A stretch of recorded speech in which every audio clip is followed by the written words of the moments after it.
চেয়ারে বসুন। আমাদের কর্মীরা আপনাদের চেয়ারে পৌঁছে দেবে। জয়গুরু চেয়ারে বসুন।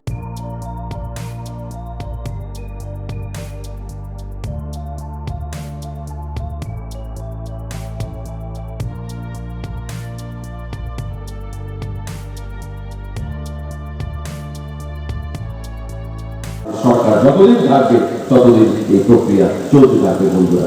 শুধু তাই নয়, পিএম কিষান 2000 টাকা বছরে 6000 টাকা অ্যাকাউন্টে চলে যাচ্ছে। চিন্তা ভাবনা চলছে হয়তো আগামী বাজেটে তার প্রতিফলন হতে পারে। আগামী দিনে এই পিএম কিষানের অর্থ আরো 2000 টাকা কিভাবে বৃদ্ধি করা যায়।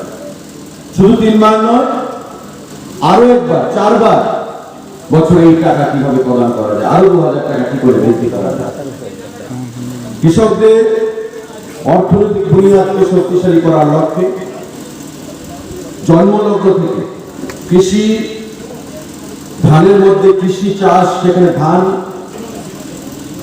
চাষ করা থেকে শেষ পর্যন্ত যতক্ষণ না পর্যন্ত সেই ধান মাঠে এসে হারভেস্টিং হবে, কৃষক ধান কেটে বিক্রি পর্যন্ত সরকার তাদের পাশে রয়েছে বন্ধুরা। এবং এবারকার সরকার গঠিত হওয়ার পর আমাদের প্রধানমন্ত্রী 23টা ক্রপে সেখানে এমএসপি ঘোষণা করেছেন।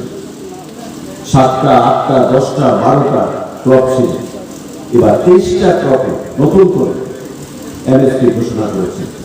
এই সাপোর্ট প্রাইসে আমি ধান ক্রয় করব এবং আগামী দিনে কৃষকদের অর্থনৈতিক বুনিয়াদকে আমরা শক্তিশালী করবো বন্ধুরা। আমাদের রাজ্যে গত 2 বছর ফলন আমাদের যা টার্গেট ছিল, বৃষ্টি, অকালে বৃষ্টি, ঝড় তুফান, বিভিন্ন প্রাকৃতিক কারণে ফলনটা অনেকটা কম হয়েছে। তাই আমাদের যা লক্ষ্যমাত্রা ছিল আমরা সেই লক্ষ্যমাত্রায় পৌঁছতে পারি না। রাজ্য সরকার, এখানে ডাইরেক্টর এগ্রিকালচার আছেন, উনি বলতে পারবেন যে গত বৃষ্টিতে অনেক কৃষকের আছে মাঠের মধ্যে, সেখানে ধান জলের তলায় চলে গেছে।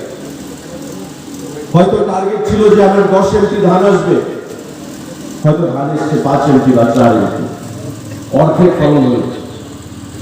সেই সমস্ত কৃষকদেরকে আর্থিকভাবে সহযোগিতা করার জন্য প্রায় 18,000 হেক্টরের উপর যে ক্ষতি হয়েছে, রাজ্য সরকার থেকে খুব শীঘ্রই তাদেরকে আর্থিক প্যাকেজ ঘোষণা করা হয়েছে এবং তাদেরকে অর্থনৈতিকভাবে শক্তিশালী করার জন্য তাদেরকে সহযোগিতার হাত বাড়িয়ে দেওয়া হবে।